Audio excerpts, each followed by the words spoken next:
Welcome to Worldbuild with us, the podcast where we create fantastical worlds with help from you, our listeners. My name is Rob Hilferty. I'm here with Chris Brunty and Daniel Quinn, my beloved friends and co-hosts. On today's episode, we are interviewing author Shveta Thakrar, and we're going to shoot to that interview now. And welcome. Today we are here with author Shveta Thakrar, and we're just really happy because we get to sit down and talk to a published author, and I'm ready to go. So for those of us who might not know you too well, why don't you go ahead and tell us a little bit about yourself? Okay, I'll just throw out some random stuff. I really like chocolate covered almonds. I believe in magic. The reason that I write fantasy is because I want to see the mythology that I grew up with as a Hindu used in books, but also to see characters who look like me. And let's see, what's something random? Oh, as you know, I have a master's in German literature that I never use. I definitely want to know. So you've said it before, you believe in magic, and you give a little bit of an explanation in some other interviews I've seen. Can you tell me, what do you really mean by I believe in magic? What do you mean by that? I mean that I believe that it does exist. And I think that and one of the reasons that I love stories like Holly Black's, and that's what she actually was one of the people who inspired me to write what I do, is the idea that it's just outside, like just beyond the corner of your eye. And if you glance just the right way at the right time, you might see it, you might stumble into it. But I definitely do believe magic exists. I don't know that it takes the form of like wizards flinging fireballs, but I do think it exists. We definitely need some of that in 2020, I believe. You're the fireball slinging, or I think both. Yeah. All right.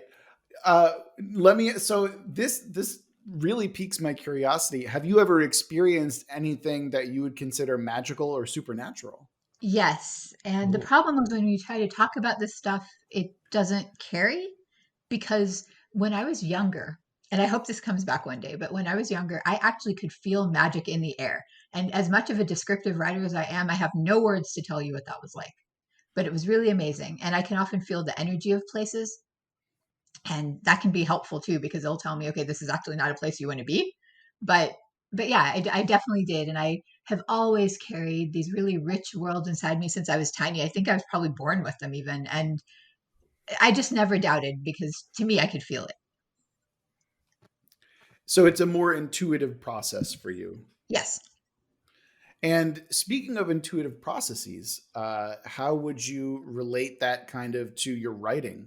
And how does that belief and magic that you feel relate to your writing style? Or are you the exact opposite when it comes to your writing? Is it just hard, like outlines, everything planned out from the go? Oh God, I wish it were. Well, what I decided was I wanted to try, and obviously that's going to vary on the reader, right? But I wanted to, with my ideal reader, I wanted to evoke the sense of the numinous that I feel in my writing, and I'm very descriptive. I see things in my mental eye, and I try to paint with words, as it were. But I really want to just take that feeling I feel, and and sometimes to inspire myself, I have to go back and read other people's work or take walks outside, or in pre-COVID times, I would go into little shops that were just full of amazing things and just refill that creative well inside me, and then just let my imagination start taking this and that and just rolling it together into something new. And then, for example, if you told me, I don't know, come up with a story. I'm looking around. Come up with a story about this chair with yellow upholstery on it. I would start thinking, well, who would sit on that, and where would it be, and what would make it special? And yeah, so I guess like that. And how could I tie it into something because I wouldn't know how to write a story that doesn't have magic in it in some way. I wouldn't. Speaking of that magic that comes across in your stories, I think it would be helpful if we got to hear your voice reading some of it from Stardaughter, which is your latest novel. So before I read my little excerpt, I'll give a little history about it too. Sure. So Stardaughter is my first published novel. It is a young adult fantasy about a girl who is half star and half human. And it came about because after I had queried my first novel, which went nowhere, I was querying for 13 months. and that Oh was my pretty gosh. crushing. And the funny thing is, at that time, I was thinking, I'm never going to have another idea, which is hilarious because, of course, I would. But I was thinking, what am I going to do? And back in, I think, 2002, I had found Neil Gaiman's and Charles Vess's illustrated novel, Stardust. And I bought it, knowing nothing about it, just thinking the title sounded good and the cover looked neat. And I took it home and read it. And I read it a few more times over the years. And I watched the movie version when it came out in 2007. And then in 2013, while I was, wrapping up the first round of querying with that novel, with my trunk novel, I suddenly thought, I want to write I want to write a short story about a girl whose mother is from a Hindu constellation. And then as I started to think about what that story would be, because as you know, there's a big difference between having an idea and having a plot. So, Yes. Yeah. so what is the story actually going to be about? Okay, it's about this girl, but what happens? And I realized pretty quickly that it was going to need to be a quest because her star mom had already gone back to the heavens, and you can't really fit quests into short stories. So it was going to have to be a novel. And I just started thinking about, again, like what we were discussing a couple minutes ago, what are the things that would enchant me? What are the things that I would make me feel magical? And for one, definitely the magical night market that I'm about to read an excerpt from. But just, what are all the beautiful things that would make me feel like I had been swept away to another dimension, another realm, another world? And so it took me how many? It ended up being 9 drafts, right? Over 6 years. That's what it was. I Of the started full novel, 2013. 9 drafts. Yep.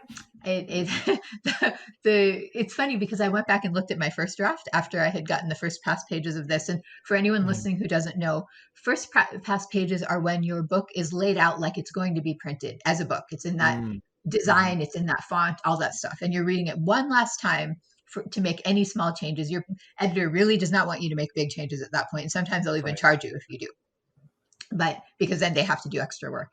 But you're reading it just one last time to make sure that there were no small, catch any last typos that the copy editor and proofreader missed, or if you noticed, and I did notice a few things. But anyway, so as I went back and looked at that first draft, and it was amazing to me to see how it had changed, because most of it had changed, almost everything except Sheetal's first journal entry, and even that, the end of that changed, but almost everything changed since then. And it's so funny because I think especially new writers, when they're starting out, they often have this idea that a book is fully formed like the way Athena just came off Zeus's head, right? Like, and that's not how it is at all.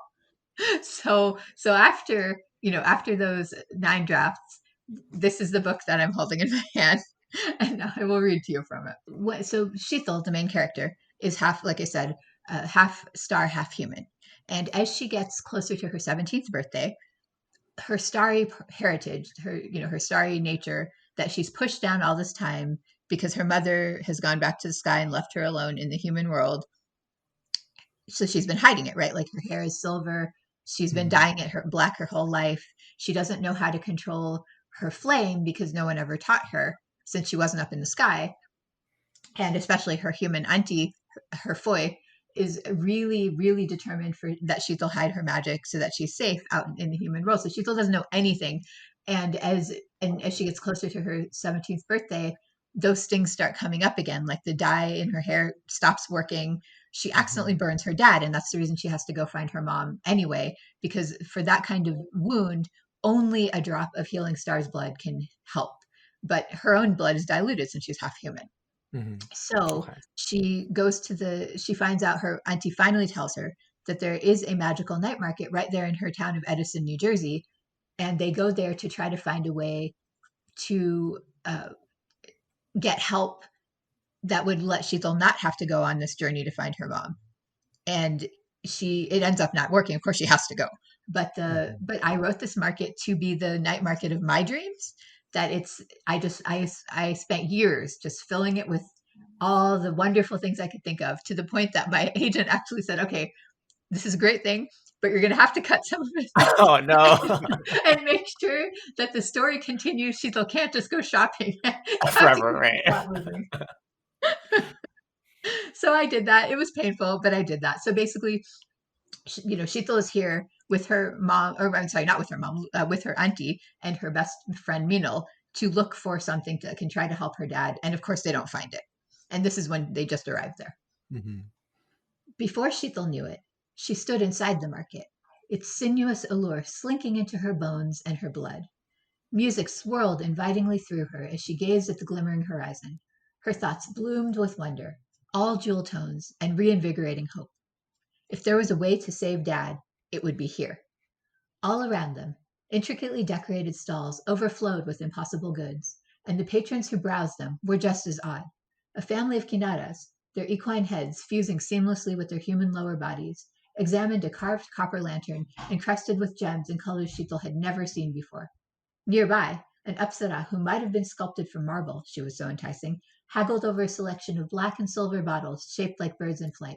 But I want green, she said, her perfect mouth set in a pout. I'm sorry, said the stall owner, a young man who could have himself been the hero in a Bollywood love story, but all I have in stock is what you see here. Sheetal stood rooted to the mosaic-tiled floor, trying really hard not to ogle. By accident or ardent wish, she'd stumbled into a mythic a mythic wonderland. It was all so strange, so seductive, that if this had been any other day, she would have been raring to see it all, taste it all, to unearth rusty keys to hidden cabinets of curiosities, and gulp down steaming purple potions that would send her on adventures in imaginary realms. Wow. So I love hearing the words of the writer, express exactly what's on the page, which we don't often get to do, especially during COVID times. But I had a follow-up question here. So I feel like in Star Daughter, you're fearless about using terminology or cultural terminology that comes from either Hindu mythology or Desi culture, and then leaving the readers to figure it out, which is something that I think even in sci-fi, a lot of writers have to struggle with because they have to invent language. And then paint the world with it. So what advice could you give to writers who have to walk that fine line between like the in and the out crowd when it comes to like cultural references or world building that, they may not be familiar with? That's actually a great question. And before I answer, I want to ask you one. Did you notice that I deliberately did not italicize those words? Yes, that's what I like, because I feel like it makes it almost that this isn't an alien thing to encounter. This is just part of the world and you have to deal with it. So that's why I wanted to know what's your take with Yes. that. Well, okay. So first, to answer my own question, it's so funny because years ago I just mindlessly italicized too because that's what we've been taught to do, and Right. it was somebody else who pointed out how weird that was and how italics are intended to other, right? They're intended to Exactly. That's call the word I was attention to thinking about. something. Mhm. And if we're not going to italicize the word fairy, then it makes absolutely no sense that I'm going to italicize the word apsara, right? There's no Mhm. reason for it. I'm not emphasizing apsara. It's just there. So I made that choice, and I know some publishers are starting to do that as well, which makes me very happy. And my editor was completely on board with that. And as for the how to find that balance, I think that it's a question of craft. I think a good writer can make anything accessible. And I will define stuff if I need to, but I try to do it in a way that is just describing the way that I would describe anything else, rather than making a point of saying Mhm. this word means blah blah blah. And if it's, and as writer, my job is again to make things accessible. So if I have done my job well, it won't matter that maybe you don't know what a particular word means. You'll be able to fill in Right. the context. You'll get the meaning from context and you'll be able to fill it in for yourself.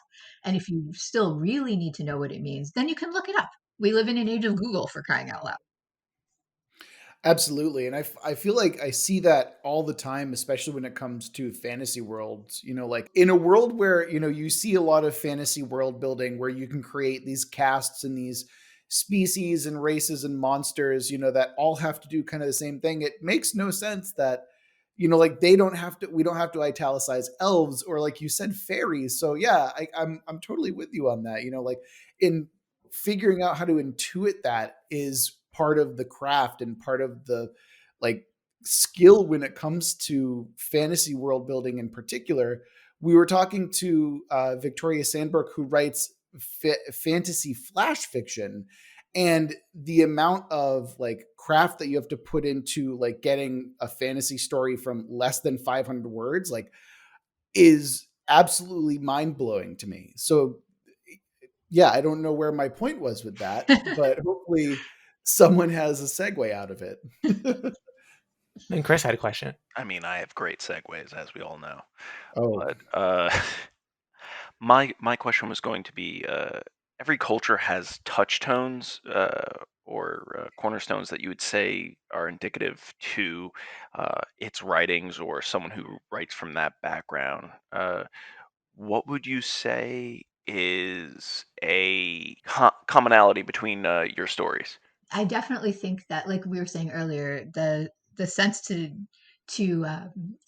evoke the numinous, and also I like playing with the idea of tropes and not following them. I mean, a good trope, we all know what to expect, and that can be wonderful comfort food, right? Like if you pick up a book and you know that it's going to go a certain way, there's a lot of comfort to be found in that. But I like to do the opposite and come up with things that hopefully you won't see coming. And just because I think too that we have, and I've thought about this a lot in terms of folklore and mythology as well, but it ties into this, that if, and I've put it like this in essays elsewhere, that to use folklore as an example, if we have, if all of the folklore of the world is a rainbow, why are we only painting in red when we have all these colors to choose from? And so I feel like the same thing goes with stories, that I want us to be able to step outside the familiar, well-trod path and do something new. And hopefully my work does that. I try to anyway. So I would say that's definitely a commonality. And as you know, I can't imagine ever not writing Daisy characters, even if what I end up writing after, going forward after my next book comes out, and maybe a third, depending on whether my editor decides that she wants to pick that up as an option book or not. But if I move past this mythological universe, what I would do next would have magic for sure, whatever that looked like, and it would have Daisy characters. And I made that choice when I started writing seriously in 2006, 2007, because especially back then, I didn't see anybody who looked like me. And I really wanted to change that. I mean, there's no way I can go back and have that for kid me, but at least I could provide it for the kids today. I couldn't agree more, especially when there's so many cool things that we are missing out of just because we have such like a Eurocentric viewpoint, especially when it comes to like mythology and fantasy. You know, everything's Tolkien-esque in a lot of ways, but we're missing out on such cool and interesting stories that we could otherwise be telling about something like Rakshasa or Yes. Deva or Yes, uh, exactly. so I would love to ask you, what are some of your favorite, like, man, how have we not had so many stories about X or Y or something like that? You know, I'd love to hear what your thoughts are on that. Oh goodness. I mean, there's, even just thinking like there are creatures, and this is what I was saying earlier before we started recording about how it's weird to be in this position of quote unquote expert, because I'm not, I'm what we, at least in the old, when I was younger, what we used to call an ABCD, an American born confused Daisy, meaning somebody who was born and raised here and has a completely different worldview than somebody who would have grown up in India. And know, it's funny because here I would get looked at as someone who knows what she's talking about, but I actually had to do a lot of research on my own to try to find out about the stories I just don't know anything about, or the folklore that I just don't know anything about from my own heritage. And that's definitely not something that is a problem with, as you were saying, Eurocentric folklore, Eurocentric mythology. We don't have to worry about that because we get inundated with it here. Mhm. And even elsewhere too, thanks to colonialism and white supremacy. So it's been interesting that I worry sometimes that when I'm talking about this stuff, I'm going to get it quote unquote wrong because I'm just going on what I know. And of course then with folklore, there's no right version of anything. I have to say, like, there are a million versions of any story. So that said, stories that I have discovered as I've gone, there are awesome witchy creatures called Dayan. There are, definitely Rakshasas and Rakshasis. I would love to see more about them. Just goodness. I mean, there's, Kinaras are, which I had mentioned in my excerpt, are, depending on the story, either lion-headed or horse-headed creatures. And like Nags, the book that I'm waiting for notes on from my editor has Nags in it, and Garuds, and in Hindu and Buddhist lore, the Garuds and Nags are ancient enemies, but they're also cousins. And Garuds are eagle shapeshifters, and Nogs are snake shapeshifters, so it makes sense that they're enemies, right? That the Garud would want to eat the Nog and kill it. But there's, like you said, that stuff just isn't really known here. Or if it is, it's in a horrible form, like how Dungeons and Dragons took Nogs and corrupted them, for example. Mhm. And, and that's what I want to see change. But I also would love it if we just started teaching all this stuff, all of it. Like even though this is a bit of a tangent, but even when we talk about, for example, art history, we use that term, but that should be in a universal, globally encompassing term, but it's not. It means white art history with maybe a little, Latina stuff thrown in, but it's mostly European. And we don't talk about the rest of it. Same with fashion. We talk about fashion. We're talking about European/American fashion. And that's really frustrating to me that there's no reason we couldn't have all this stuff. We should. I mean, it's so fascinating. It's wonderful. It's us exploring all our global history, all our global mythology, all our global storytelling is how we're going to keep stuff fresh. Yeah, and I mean, I imagine that they're like from what I'm understanding, just talking with you, is that when there is this kind of like Eurocentrism, there's almost this kind of pressure for people who aren't in the Eurocentric oeuvre to be, experts in, Hindu mythology, whereas like other fantasy writers, like they don't need to know the actual origins about Nordic dwarves in order to write fiction Exactly. about dwarves. Like like make it your own. Like this is loosely based on a particular mythological figure, and then kind of go from there. But there is this additional pressure when you pull from something that is already been othered, I would imagine. Yes, and in fact, can I quickly add one of my frustrations about this? Our books keep getting seen as like encyclopedias or textbooks or something. I've seen so many reviews, not just about my book, but about others, that complain, this didn't teach me enough about fill in the blank. And I'm thinking, but A, it's a novel. It was never intended to teach you anything. And B, when you say that, you are saying that we don't have the same right to play with things the way that white authors. Yeah. This is incredibly anecdotal, but I'm not sure if anyone has watched Stories of a School Nurse. It's like a K-drama. I haven't, but I saw it show up on Netflix.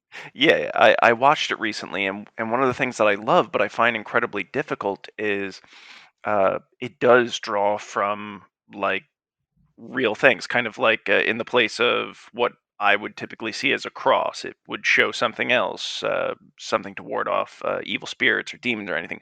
But it's so culturally different that it comes off even more like fantasy. But I find it incredibly difficult to sometimes see uh, references that are being made. And granted, like you had said earlier, it's just like, oh, I'm just going to accept that. I have no idea what particular plant she's dyeing her nails with that somehow allows her to hurt spirits, but I'm going to accept it at face value. But I really wish I could look it up and see what plant it is, and also why, like the history behind it. But you don't have to. You can just accept it at face value. But it is interesting to kind of look a little bit deeper to see where the references are being made when they're more, I don't want to say concrete, but I guess more history based. Well, I mean, I would say, right, like we should have the freedom to be able to do that and to not do that. Mm. And I think the problem is that there are these weird expectations that get put on marginalized writers that don't get put on everybody else. Could you tell us, so just for those of us, a lot of the listeners we have are either new to publishing, writing, or world building. Can you give us an explanation of what hashtag own voices means and what that Yes. means for marginalized writers, just so we have a context for it? Yes. So that tag was actually created by YA author Corinne Duvais, and because she noticed that there was this problem that if books about marginalized characters got published, they were usually by people who did not belong to that particular group. So, for example, a white author might write a Black character and have that book sell at auction for 6 or 7 figures, but then a Black author writing a Black character couldn't sell their book at all, and that was really a problem I mean, I hope it's clear why it's a problem, but I'll say why it is. That first of all, when you're writing outside your own background, you are probably bringing stereotypes to bear, whether you realize it or not, because you didn't actually live that experience. And it's kind of messed up that we would prefer an outsider's view to an insider's, and that we don't actually we want the exoticized version of whatever story is being told, rather than from somebody who lives that experience. So she created that hashtag to try to help identify books that were written by people of that same background, whatever it was, whether it was queer people, disabled people, people of color, trans people, that we got to tell our own stories for once and have them be seen that way. So if I can ask anything, it would be, please just allow us the same freedom that you would allow anybody else when you're reading our stories, and also understand that we're not a monolith any more than anybody else is. So like, what I think may be completely contradicted by another Indian person, and that's totally fine. Like, we don't share a hive mind. Yeah, and as someone who comes from like a place of privilege, I've often found that my own ignorance isn't shown until I'm like confronted with like something that I was unfamiliar with. Like I just took a course in modern Arabic literature, and the cultural touchstones that I had approaching it from a literary perspective were so different. Like I read Naguib Mahfouz's The Beggar, and what I took away from it compared to someone who had like a history and a cultural touchstone of Sufism is completely different. And understanding and being okay with not knowing, but also being curious about that, I think is one of the most important things about how we grow and learn as people, especially when it comes to novels and whatnot. Yes, 100%. And I mean, again, this is a failing in our education system, that we don't just start teaching this stuff from the ground up all around, or if we do a very shallow version. And but even otherwise, I think the Buddhists have a concept of beginner's mind, where you accept that you don't know anything and you're just humble, and that's the place that you begin learning from. And if we would just all allow ourselves to have that, I think we could learn. We could just accept. How dare you expect anyone to be humble? We are all great and amazing. Sorry, good. Oh, I was just gonna say, but yeah, I mean, that's, I've been thinking a lot about that, how we get stuck because we have this idea, and this is generic, obviously, but we have this idea that we already should know everything that's worth knowing, and if it's not, and then we should also be catered to, though. So if we get left feeling like, hey, this person didn't write with me in mind, then I'm gonna think this is a bad book, instead of thinking, maybe this book wasn't written for me in mind, and that's okay, because I'm not the center of the universe. I think this is a great segue into talking about your love of Zelda and Street Fighter fanfiction. Yes. Oh, do you? We can do it under the pretense of world building. Yeah. There's no better segue, so I'm going to go ahead and just be like, please tell me about your love of Zelda and Street Fighter fanfiction. Okay, and honestly, we were talking about some heavy topics, so yeah, let's talk about a light one. This is super embarrassing, but I'm just gonna own it. When I was a kid, and I was playing the original Legend of Zelda and A Link to the Past, I totally had a crush on Link, and so I wrote. I didn't even know what fan fiction was, but I think it's a natural inclination a lot of us have to just continue the stories that we love, and often to put ourselves in it, self-inserts, right? Mm-hmm. So I wrote this story, and I never finished it, but I wrote this story about a brown girl. And this is also fascinating to me, because at that time, I was still doing what a lot of other authors of color in my cohort had done without realizing it too, that we would write white characters normally, because that's all we had ever read. So it didn't occur to most of us that we could write people of color. But I guess because this is a self-insert, I wrote a brown girl, and she had a silver Triforce. And I always wonder where I was going with that. But I just thought, how cool, what would this, and I don't even remember anymore, and I wish I still had it, but what the three components of that silver Triforce were.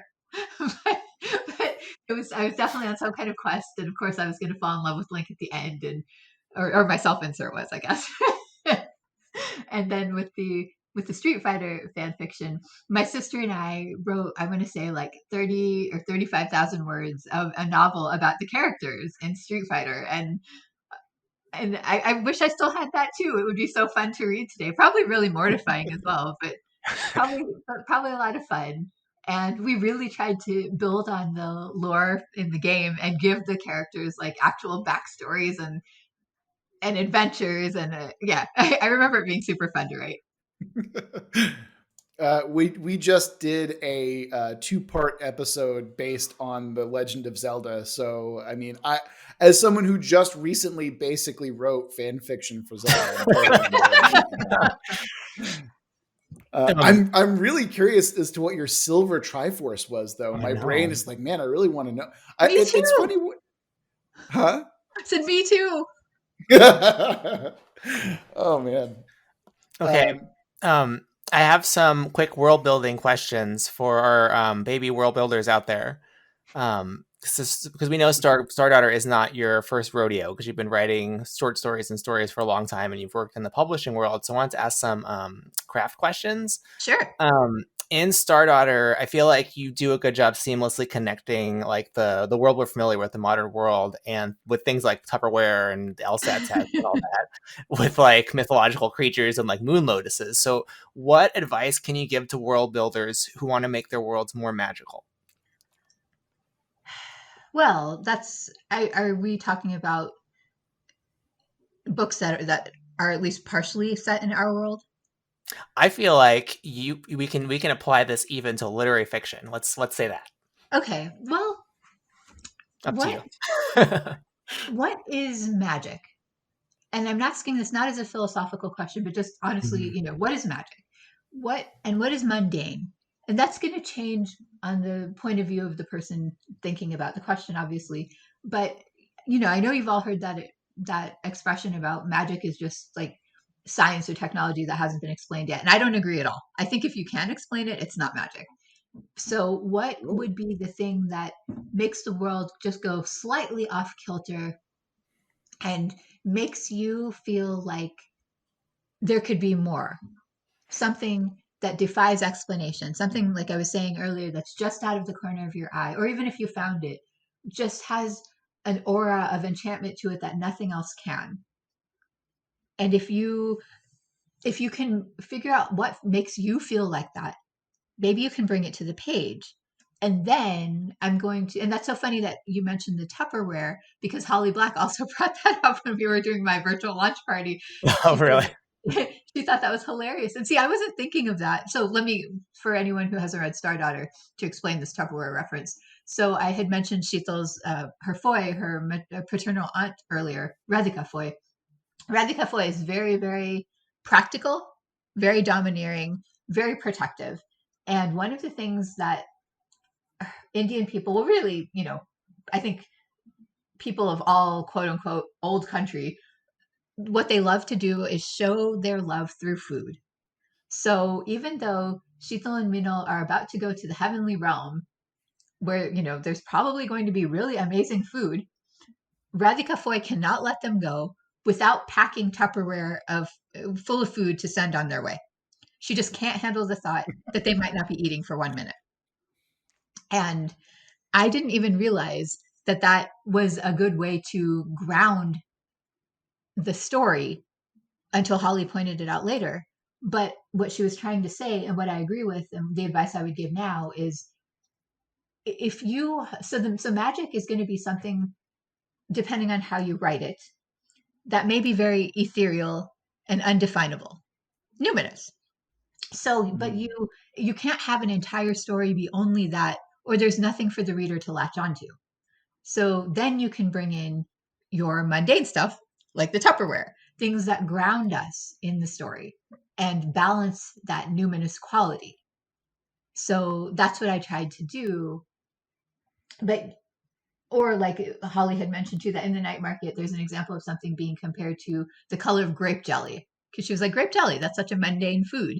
And just thinking of how things can not coincide. That's not the right word. I can't think of the word that I'm looking for, but overlap maybe.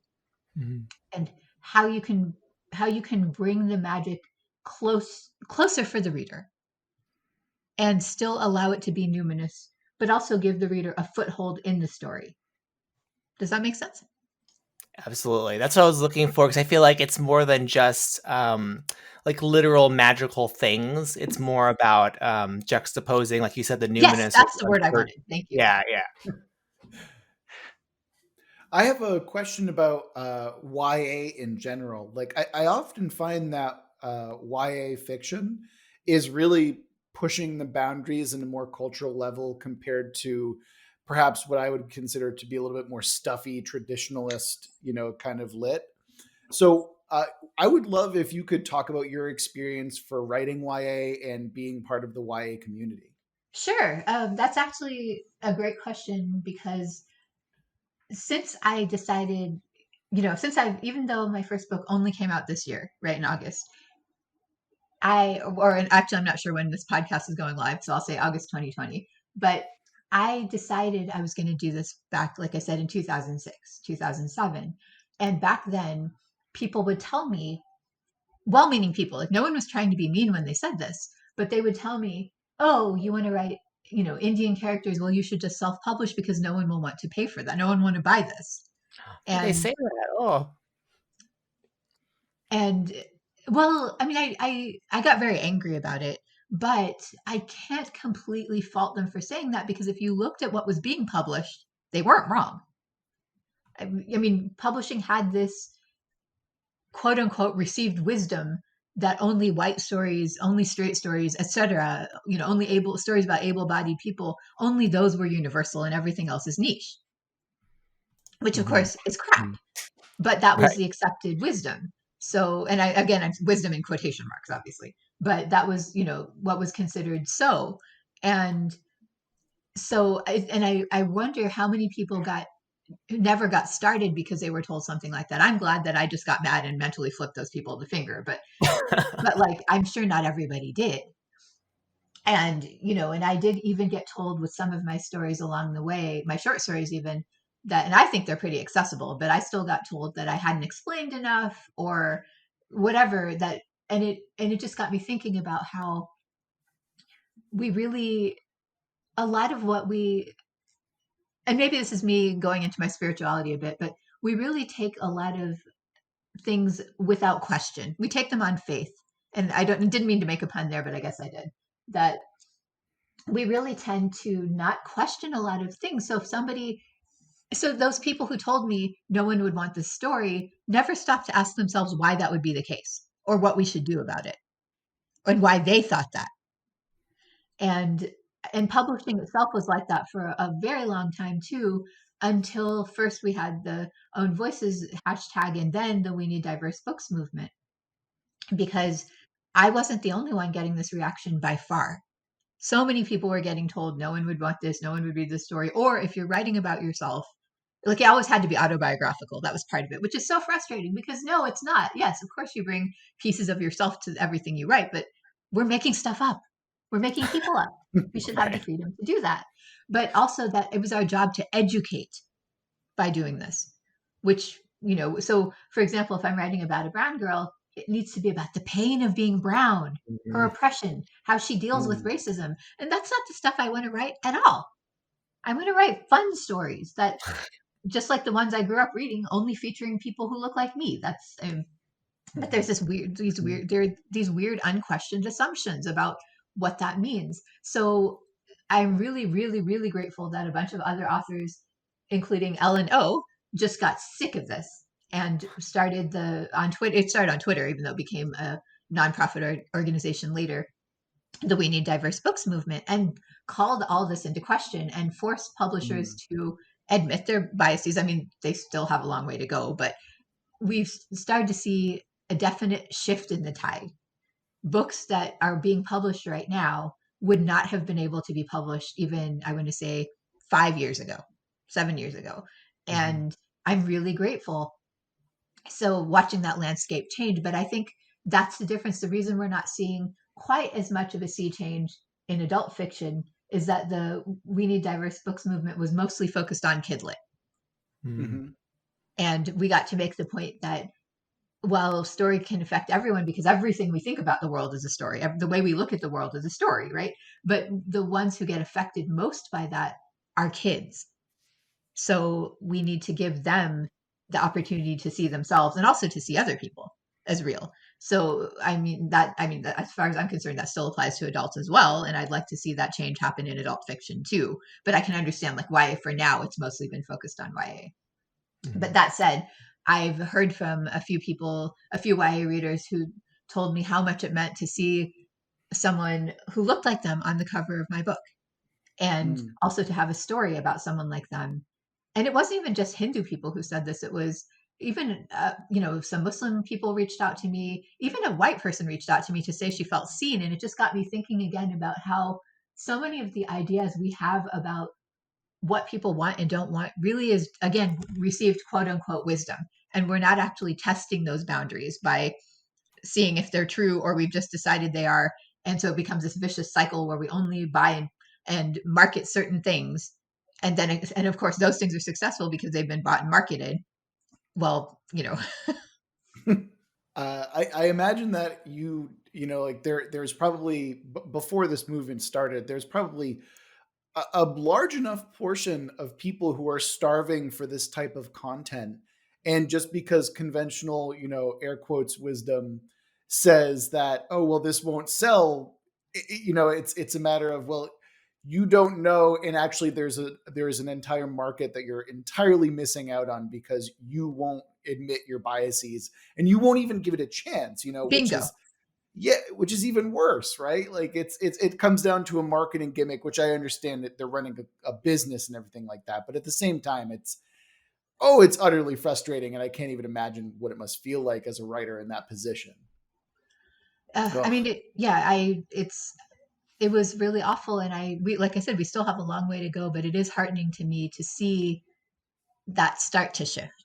And I know with my editor at Harper Teen, she never wanted me to change anything about the book to make it more quote unquote palatable to the white gaze. She wanted, she said, I want this book the way it is. What I'm going to help you with is strengthening the plot, etc. But I don't want to mess with any of the rest of it. And that made me really happy. And I thought, because we can do good with story.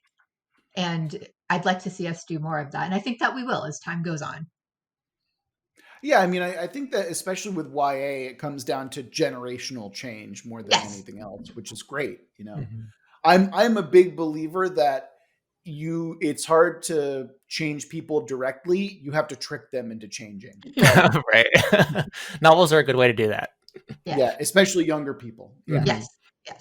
Agreed. All right. So we are now at the point of the world building jam session, which I'm very excited about. Yeah. And for those of you who might not know how this works, basically we have some charts over here and we roll some dice and we help create a story scenario based on those dice rolls.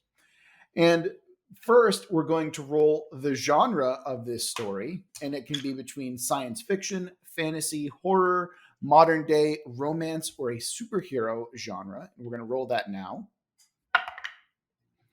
We're looking at a horror story, and the subject of this horror story is going to be between an item, a monster, a place, an historical figure, an event, or a cataclysm.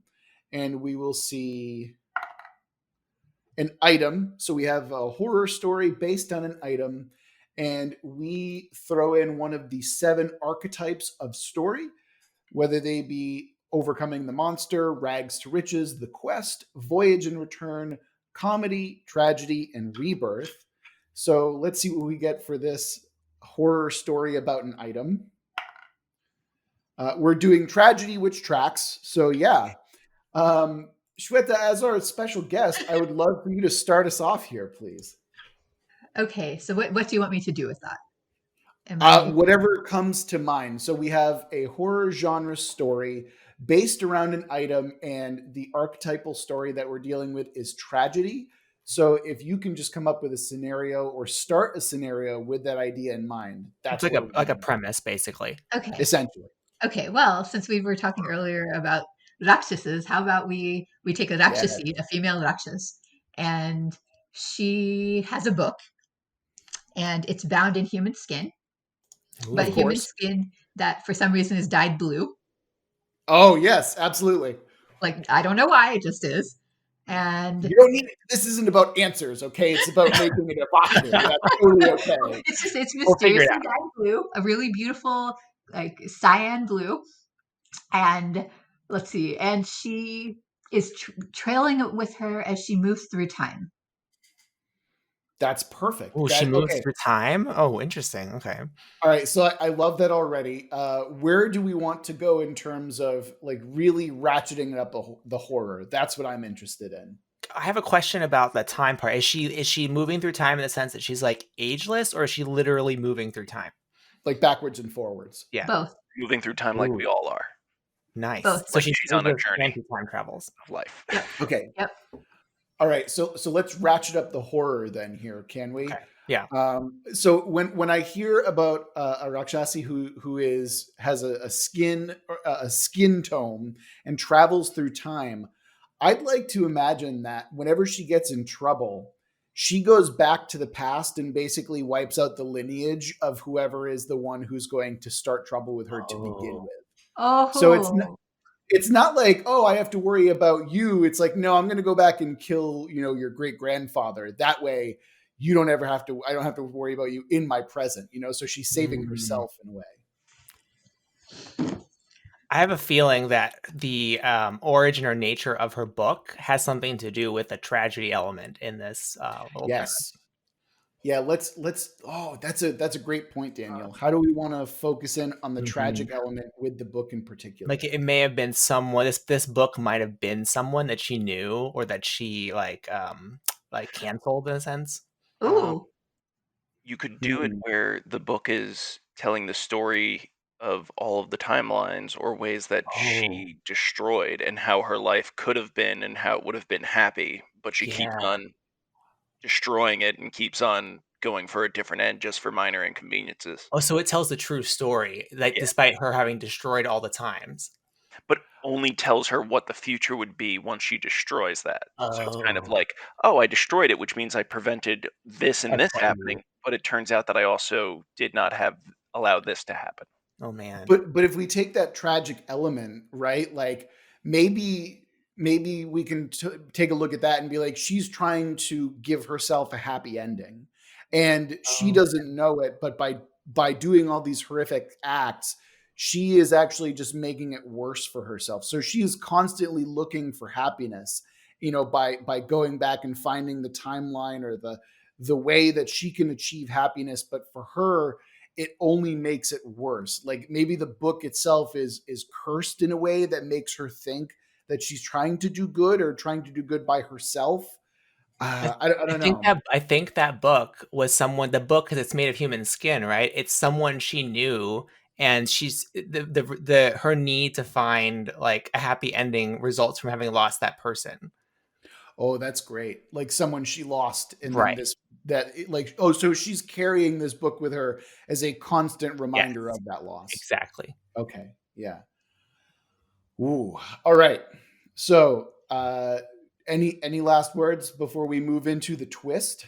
I was just thinking that I was loving listening to all of you decide what all that meant. Well, that's how it works. And so now we get to take all that really fun, interesting ideas, and now we get to fuck it up by throwing in a twist. Okay. And there's too many twists to read, so I'm going to roll the die, and I'm going to give you what it is. Okay. So let's see. All right. Again, part of the reason I love this twist is because it takes what we know and it makes us like think laterally and think in a very different way. And the way that we're thinking very differently is the world is underwater / in the ground / under magma. So what? Wait, are all of those things true, or is it saying pick one? I think we can pick one. Pick one. Yeah, because I was also wondering how that would work. It's like an egg or an onion. It's just multiple layers. Yeah. It's like the material world, the material plane, and then all the other planes of existence around that it. does make sense. I mean, that does make sense. So having it layers like an onion. Let's do layers then. Heck. All right, yeah. All right, so I want to make sure that we stay true to the roots here. How does this factor into the horror of this situation? Like, let's try and figure that out a little bit more. What if these layers have come about because if this Rakshasi cannot accept the tragedy that has already befallen her, right? She keeps trying to change it. Then every time she does, a new layer of world is created. Oh, And she doesn't understand that she keeps thinking, I'll get there eventually to where I'm trying to go. But what's actually happening is she's separating herself from her heart more and more physically. Like, I mean, instead of it just being a metaphor, it's literal too, that these layers of world keep getting created and separating herself from any kind of peace she could ever have. She's Oh. entombing herself, Yeah. is what that's she's perfect. doing Yeah, in these metaphysical realms. That's so cool. she's That's so literally awesome. creating distance. Yeah, that's crazy. That's a Time great and idea. space, yeah. Yeah. I don't think that we're going Yeah. to do better than that. Like, I'm like, yeah, okay, yeah. I feel like she just nailed it. So Sometimes the plot twist takes like a little bit of needling out. No, but Nope. sometimes people just nail it in one, and you absolutely did that. Okay. A celestial body of a tomb, or would it be a cosmic one if it's Cosmic tomb. yeah? That's a good question. But we're going to go into our rapid fire question round now. So, Shweta, my wife really wants to know: is cereal a soup? I'm going to say no. Okay. Yes. All right. Thank you. And our team. so, what have you been reading lately? Well, actually, I had said before we started recording that I'm listening to an audiobook right now. In fact, I have about an hour left of it, and it's called You Let Me In. And it's a very creepy book, an adult novel about a woman who was either abused or really does see fairies.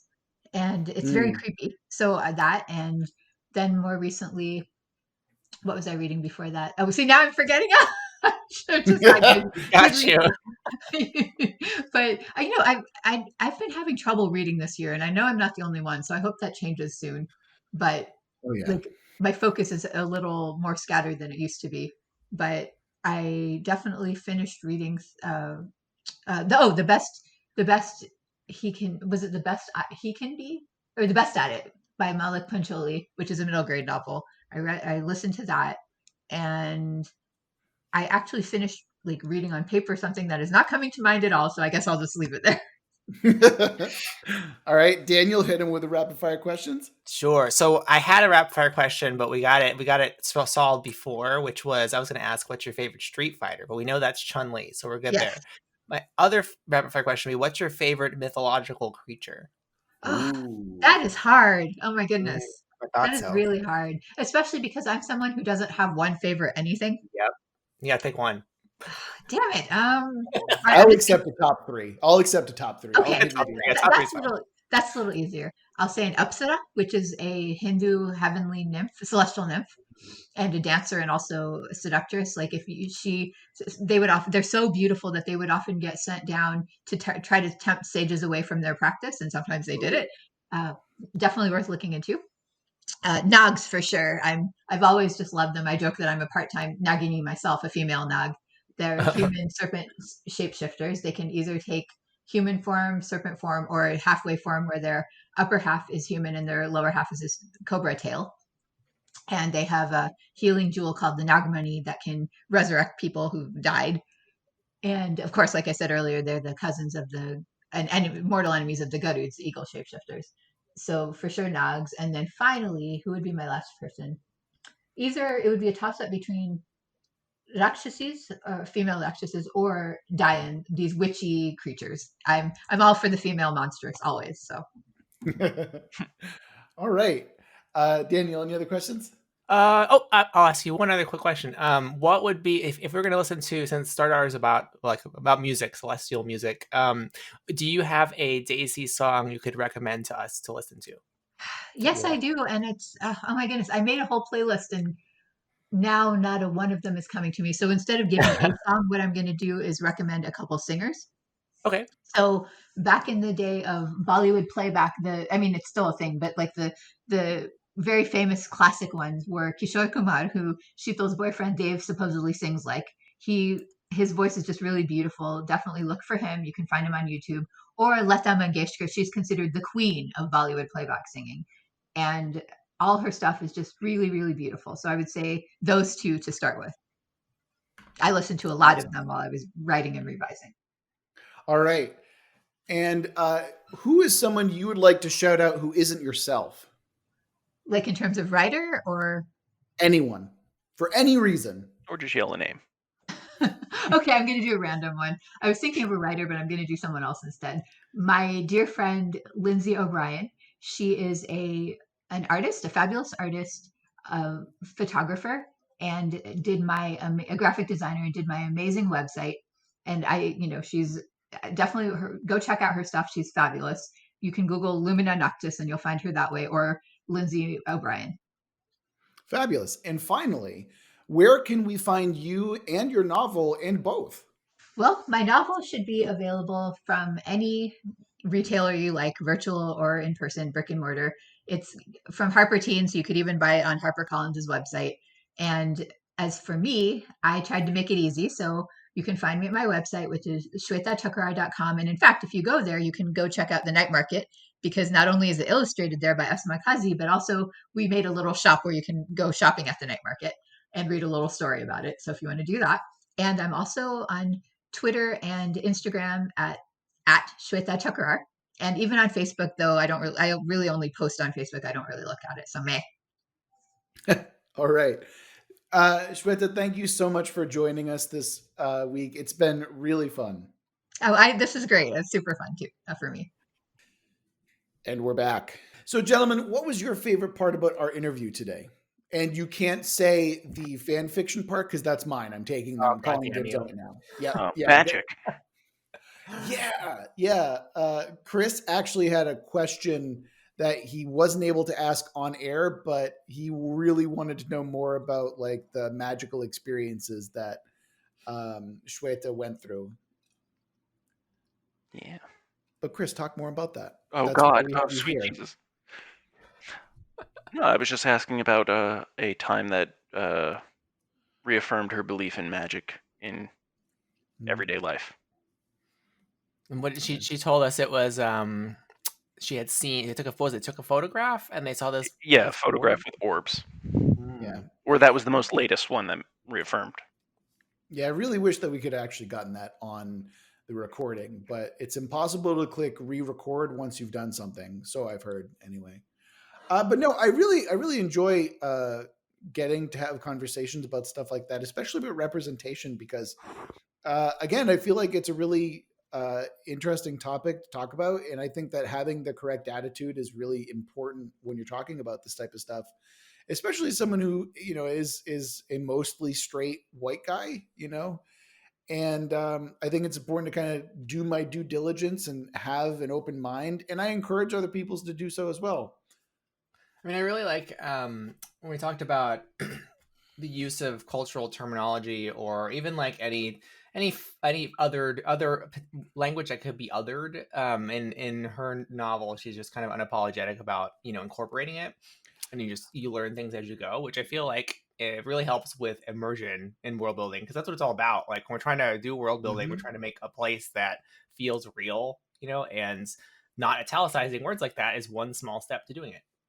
Yeah, the italicizing words thing is actually really interesting, because as someone it's never even occurred to me to ever have to make that concession while writing, right? Even if I am writing about something that is inherently fantastical, and to kind of get that perspective on it is actually, I think, really valuable.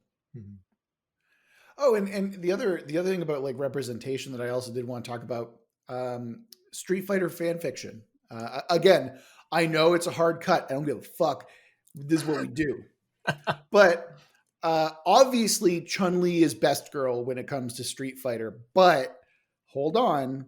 If I'm going pure husbando when it comes to Street Fighter, I'm going Vega.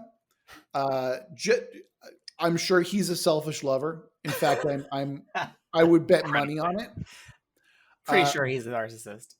Yes. Well, he wears a mask when he fights so he can protect his pretty face. So yes, obviously he's I mean, that's just smart. Like, No, it clouds Yes. your vision. His field of view is worse, putting him at a disadvantage. Yeah, that's why he has a claw with Oh, blades. true. Yeah, exactly. Balances out. Also, I apologize because yes, Vega is claw, by the way. That I want to make sure that gets out there, because remember that in Street Fighter the names are different depending on where you're talking about. Oh. So for example, M Bison is actually in Japan is actually Balrog, and because M Bison, Mike Tyson, he's the boxer. So when you're talking about different characters in Street Fighter, you actually might have to be like, hey, Claw, Dictator, Boxer, because Wait, those three names are all changed. is M. Bison interchanged. really supposed to be Mike Tyson? I did Yes. not know that. And also, Yes. he's named Balrog? Oh my god. Okay. In the American version, wow, this one's going long, and I'm loving it. I get to explain this fucking lore of Street Fighter. Why did you ever try and tempt me with Balrog as getting me into Street Fighter? I don't know. I just because a name isn't going to make you good at fighting games, Chris. I mean, it at least involves Lord of the Rings, and I can try and do that. All right. So the way that it works, right? In Japan, Balrog, as we know him, who is the boxer, is M. Bison because it's supposed to be Mike Tyson, right?